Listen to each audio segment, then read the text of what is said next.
Thunderbolts, जिसे अब the new Avengers बुलाया जा रहा है, एमसीयू के लिए एक बहुत ही लंबे समय बाद एक न्यू हिट आईपी साबित हुई है, जिसके बेहतरीन एक्शन के साथ साथ इसका फनी और इमोशनल एस्पेक्ट, साथ ही साथ कैरेक्टर डेवलपमेंट मार्वल फैंस को काफी ज्यादा पसंद आ रहा है। ऐसे में इस मूवी के बनने के पीछे भी बहुत सारी ऐसी कहानियां हैं जो एज अ एमसीयू फैन आपको जाननी ही चाहिए, जिन्हें आज की इस वीडियो में हम डिस्कस करने वाले हैं। बट ऑफ कोर्स, अगर आपने इस मूवी को अभी तक नहीं देखा है तो इस वीडियो में बहुत सारी ऐसी चीजें होने वाली हैं जो आपके लिए इस मूवी को स्पॉइल कर देंगे, तो इस बात का ध्यान रखिएगा। वैसे जो देख चुके हैं उन्हें पता चलेगा कि शुरुआत में मार्वल सिनेमैटिक यूनिवर्स में थंडरबोल्ट्स मूवी को कौन और कब बनाना चाहता था, मूवी के थंडरबोल्ट्स और मार्वल कॉमिक्स के थंडरबोल्ट्स में क्या अंतर है और इन्हें इनका ओरिजिनल नाम कैसे मिला था, सेंट्री को पहले ओरिजिनली कौन प्ले करने वाला था और कौन कौन से कैरेक्टर्स थे जिन्हें इस मूवी का हिस्सा बनाया जाना था लेकिन वो बन नहीं पाए। जानेंगे बिहाइंड द सीन फिल्मिंग और स्टंट्स के बारे में और आखिर कैसे जुड़ रही ये मूवी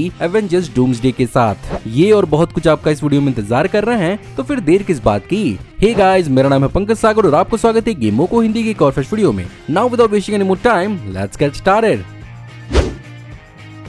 भले ही थंडरबोल्ट्स को आने में साल 2025 तक का वक्त लग गया, लेकिन जैसा कि ये टीम कॉमिक बुक के अंदर बहुत पहले से है, गार्डियंस ऑफ द गैलेक्सी के डायरेक्टर जेम्स गन ने पहली गार्डियंस मूवी की फिल्मिंग के दौरान ही इस टीम पर मूवी बनाने की इच्छा जताई थी, लेकिन इस आइडिया पर उस समय काम नहीं किया जा पाया और इवेंचुअली एमसीयू से निकलने के बाद जेम्स गन ने डीसी एक्सटेंडेड यूनिवर्स में सुसाइड स्क्वाड मूवी बना दी, जो बेसिकली सिमिलर कॉन्सेप्ट पर ही था। फिर भी ये आइडिया एमसीयू से कहीं गया नहीं था और साल 2025 तक का वक्त लग गया इस मूवी को आने में।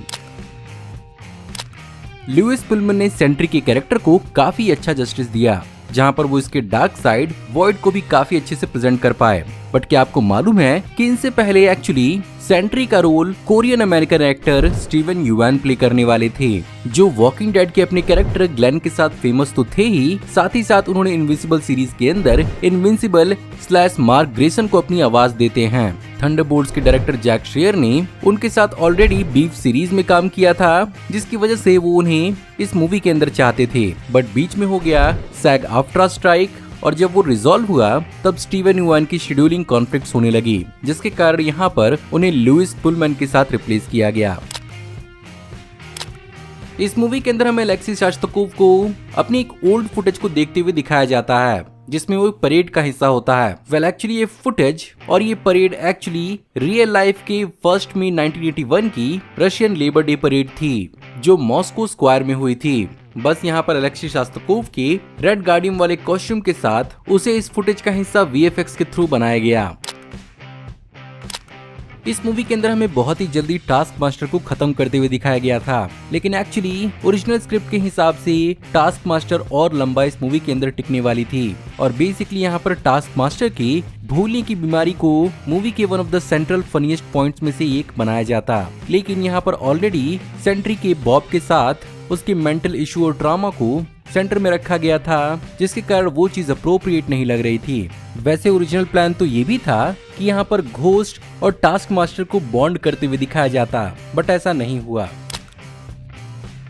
ये मूवी शायद और ज्यादा इंटरेस्टिंग हो जाती अगर एक स्पेसिफिक कैरेक्टर को इस मूवी के अंदर ऐड कर दिया जाता, जहां पर director Jac Schaeffer originally Man Thing को इस मूवी का पार्ट बनाना चाहते थे, बट एक्चुअली उन्हें लगा था कि वो मैन थिंग को एक्चुअली एमसीयू में इंट्रोड्यूस करने वाले हैं और उन्हें ये नहीं मालूम था कि मैन थिंग को ओरिजिनली वेयरवुल्फ बाय नाइट के अंदर इंट्रोड्यूस किया जा चुका है। इसी कारण उन्होंने इसे कैंसिल कर दिया।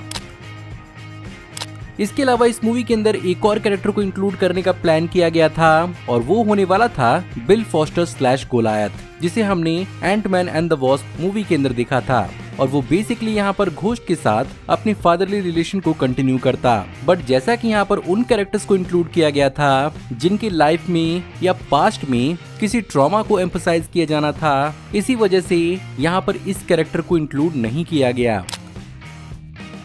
वैसे मूवी के अंदर थंडरबोल्ट्स के नामांकन को काफी अलग तरीके से दिखाया गया था, जहां पर इसे येलेना बेलोवा की बचपन के स्पोर्ट्स टीम से एसोसिएट किया गया था, लेकिन सच तो यह है कि कॉमिक बुक के अंदर इस नाम के लिए कोई और ही जिम्मेदार है और इस नाम को एक्चुअली थियोडस रॉस के पूरे नाम थियोडस थंडरबोल्ट रॉस के ऊपर रखा गया था, क्योंकि यहाँ पर एक्चुअली इस टीम को क्रिएट करने में थियोडोस रॉस का हाथ था। आगे जाकर इस टीम को ज़ीमो भी लीड करता है और कॉमिक बुक के अंदर ये टीम एक्चुअली विलन्स ही होते हैं बट खुद को सुपर हीरो के रूप में डिस्गाइज करते हैं।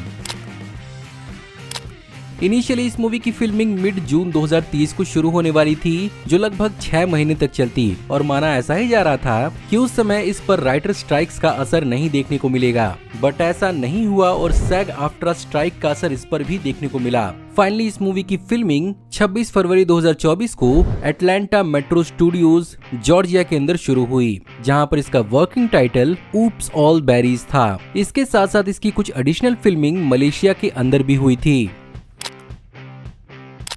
बाय द वे, इस मूवी के अंदर जिस सीन में येलेना बोलोवा मलेशिया के मार्देका 118 बिल्डिंग से कूदती है, वो बिल्डिंग एक्चुअली दुनिया की दूसरी सबसे लंबी बिल्डिंग है और इस पर से एक्चुअली यहाँ पर फ्लोरेंस पग ने बिहाइंड द सीन सचमुच जंप किया था सेफ्टी हार्नेस के साथ, जो कि बेसिकली अनयूजुअल इसलिए है क्योंकि इस तरह के स्टंट को स्टंट परफॉर्मर्स ही परफॉर्म करते हैं। बट इस सीक्वेंस के बारे में जानने के बाद फ्लोरेंस पग ने अपनी तरफ से मार्वल स्टूडियोज को कई सारी ईमेल लिखे थे, तब जाकर उन्हें इसकी परमिशन मिली। साथ ही साथ इसी के आगे के सीन में हमें एक छोटा सा ब्लास्ट इस बिल्डिंग के अंदर होते हुए दिखाया जाता है। वेल, वो ब्लास्ट एक्चुअली कोई विजुअल इफेक्ट नहीं था, बल्कि वो एक रियल ब्लास्ट था जिसे फ्लोरेंस पग के परफॉर्मेंस के साथ टाइम किया गया था।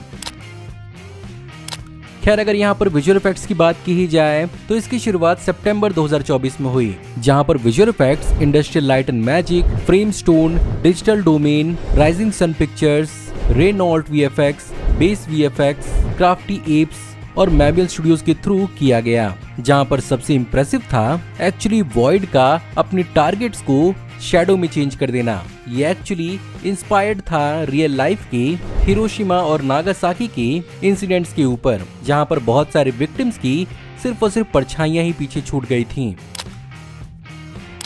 वैसे जो पोस्ट क्रेडिट सीन हमें इस मूवी के अंदर फाइनली देखने को मिला वो काफी अलग होने वाला था, जहां पर ओरिजिनली प्लान किया गया था कि हमें यहां पर येलेना का बचपन का फनी फुटबॉल इवेंट देखने को मिलता, जिसे खुद एलेक्सी हैंडहेल्ड कैमरा के साथ शूट करता हुआ दिखता। लेकिन उस जमाने में जैसा कि एलेक्सी अंडरकवर था,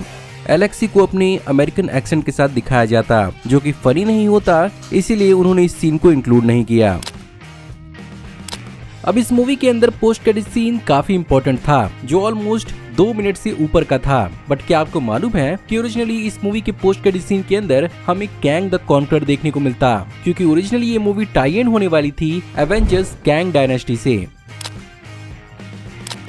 अब वैसे तो इस सीक्वेंस के अंदर हमें फैंटास्टिक 4 का रेफरेंस देखने को मिला था, बट एक्चुअली ये मूवी फैंटास्टिक 4 से कनेक्ट नहीं होगी और अपेरेंटली ये particular shot actually opening shot हो सकता है एवेंजर्स डूम्सडे मूवी का, जहां पर इस पर्टिकुलर शॉट को डायरेक्ट किया है एवेंजर्स इन्फिनिटी वॉर और एंड गेम के डायरेक्टर्स रूसो ब्रदर्स ने, जहां पर यही रूसो ब्रदर्स एवेंजर्स डूम्सडे को भी डायरेक्ट करेंगे। खैर, इस मूवी के मिड रन के दौरान ही इस मूवी के नेम को चेंज कर दिया गया और इस मूवी के नेम को थंडरबोल्ट से बदलकर द न्यू एवेंजर्स कर दिया गया। इसके पीछे ऑफ कोर्स कई सारे मार्केटिंग रीजन हैं और साथ ही साथ मार्वल सिनेमैटिक यूनिवर्स के इन लोर के हिसाब से यहाँ पर इन्हें द न्यू एवेंजर्स बुलाना सिग्निफाई करता है इन्हें यूएस गवर्नमेंट द्वारा ऑफिशियली सैंक्शन करना। साथ ही साथ हो सकता है कि आने वाली एवेंजर्स डूम्सडे के अंदर इसी टीम को सबसे पहले डूम्सडे में कन्फ्रंट करते हुए दिखाया जाए। बात करें अगर फिलहाल बॉक्स ऑफिस रिकॉर्डिंग की, तो as of recording this video इस मूवी ने अब तक यूनाइटेड स्टेट्स और कनाडा में 86.7 मिलियन और बाकी टेरिटरीज में भी लगभग इसी के आसपास कमाई की है, जो इसका टोटल 172.9 मिलियन लेकर आता है। जहां पर इसे वैसे तो 180 मिलियन डॉलर्स के बजट पर बनाया गया था, लेकिन सर्टेनली इस मूवी को और ज्यादा कमाने की जरूरत है ताकि ये अपने खर्चे और अपने प्रॉफिट्स को ब्रेक इवन कर पाए। क्रिटिकली ये मूवी बहुत ही एक सरप्राइजिंग हिट साबित हो रही है, जहां पर रॉटन टोमेटोज पर इसे 88% की रेटिंग मिली है और ये एक ओरिजिनल कॉन्सेप्ट के हिसाब से मार्वल स्टूडियोज के अंदर बहुत लंबे समय बाद एक काफी बड़ी हिट साबित हुई है। सो गाइज, ये थी आज की वीडियो। मैं उम्मीद करता हूँ आपको आज की वीडियो पसंद जरूर आई होगी और अगर आपको आज की वीडियो पसंद आई हो तो प्लीज वीडियो को लाइक जरूर करिएगा। कमेंट्स में आप बताइए कि आपको ये मूवी कैसी लगी थी और आपको इस मूवी के बारे में और क्या क्या मालूम है। अगर आप इस चैनल पर नए हैं तो प्लीज चैनल को सब्सक्राइब कर लीजिए, क्योंकि हम ऐसी ऑसम वीडियो इस चैनल पर लाते रहते हैं। मैं जल्दी ही आपको एक नई वीडियो में देखने को मिलूंगा, तब तक आप हमारी इन वीडियोस को एंजॉय कर सकते हैं। Thank you for watching, see you in the next video. Till then take care, good bye.